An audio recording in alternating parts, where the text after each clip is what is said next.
हमारे देश के ज्योतिष क्या हमें मूर्ख बनाने का काम कर रहे हैं? ज्योतिष में हमारे देश में बहुत सारे लोगों का यकीन है और बहुत सारे लोग कुंडलियां दिखाने के लिए अलग-अलग ज्योतिषियों के पास भटक रहे हैं।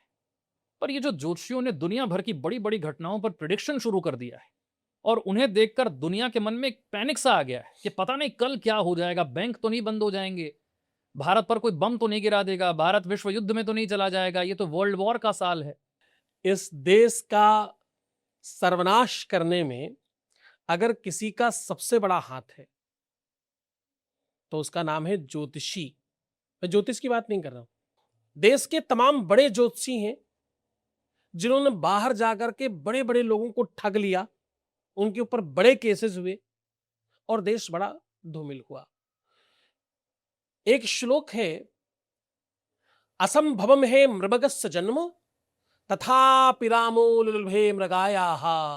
और भैया प्रायः समापन्न विपत्ति काले धियोर पिपुंसा मलनी भवंती।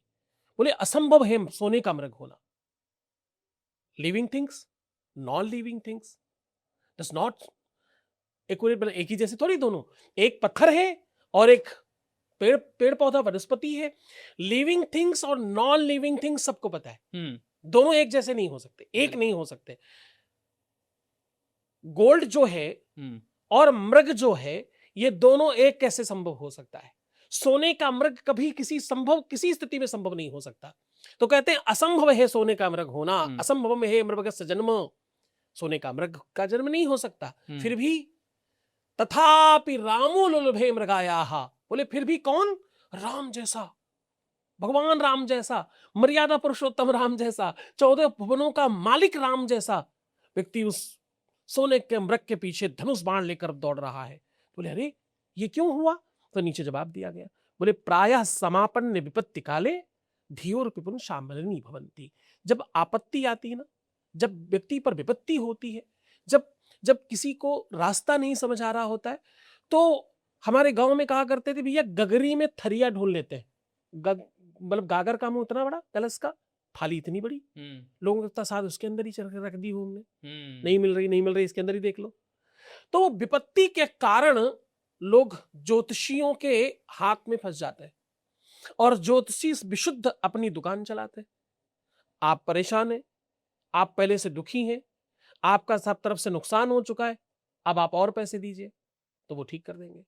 आप 99.9% ज्योतिषियों को एक भी श्लोक शुद्ध उच्चारण नहीं पता, अशुद्ध बोलते हैं और कहते ये वाला मंत्र कर लो आपका सब ठीक हो जाएगा।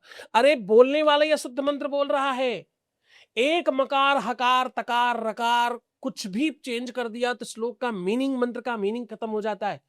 तो सत्यानाश तो करवा ही देंगे। ये इस देश में बड़ा आसान है, अगर कुछ हो जाना तो उसका नाम है ज्योतिषी। ना डिग्री चाहिए, ना आपको कोई पदवी चाहिए, ना आपको किसी से सर्टिफिकेट चाहिए और ना ही किसी से पूछने जाना। एक बड़ा सा बोर्ड घर के बाहर लगा लीजिए, हस्तरेखा, वास्तु, कुंडली, न्यूमरोलॉजी। अच्छा एक चीज नहीं, दुनिया की सारी चीजें आप लिखिए उसमें। सबके एक्सपर्ट हैं, सबके आप ही अकेले एक्सपर्ट हैं। हड्डी खराब तब भी आप देखेंगे, नाक काल गले में दिक्कत है तब भी ईएनटी वाला भी प्रॉब्लम आप ही देखेंगे, हार्ट का प्रॉब्लम भी आप ही देखेंगे, स्किन का दिक्कत हो गया तो भी आप ही देखेंगे, नाखून की कोई दिक्कत है तो भी आप ही देखेंगे। दुनिया का कोई भी रोग हो जाए एक ही व्यक्ति देख लेगा, उसका नाम है ज्योतिषी।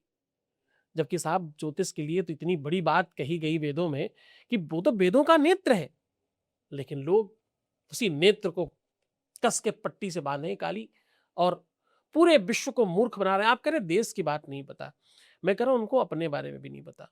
99.9% ज्योतिषी मूर्खबनाओ.com के प्रोडक्ट हैं।